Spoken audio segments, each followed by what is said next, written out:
26 mart 2026-yil Ravshan aka tog'amiz Toshkent viloyati Bo'ka tumanidan kelibdilar.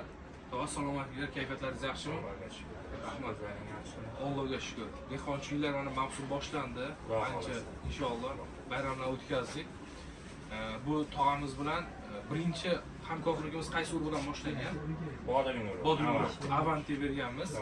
Avanti bergandik. Xudo xolasa bodringlar yaxshi chiqqan.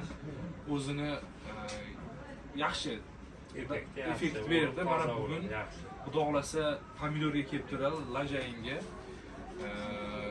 Yaxshi pomidorlar taklif qildik. Maximusdan, Lajayindan berdik.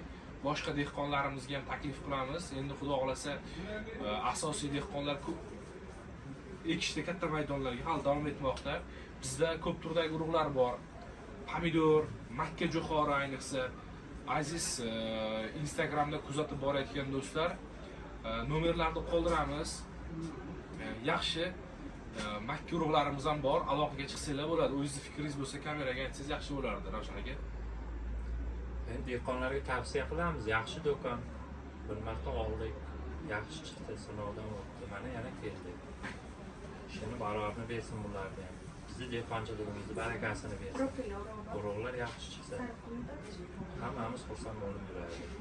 Bu yigitlarning ishlariga omad. Rahmat aytganingiz. Sizga ham ishingizga omad. Rahmat aka. Mana xalq xizmatidan charchamang. Rahmat. Shunaqa yaxshi urug'larni olib kelib, dehqonlarni xursand Xo'p aka, inshaalloh. Rahmat.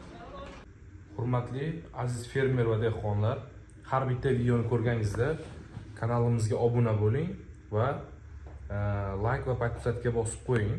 Sababi bizga obuna bo'lganingizda urug'lar haqidagi barcha ma'lumotlar, yangi ma'lumotlar sizga eng birinchi bo'lib boradi.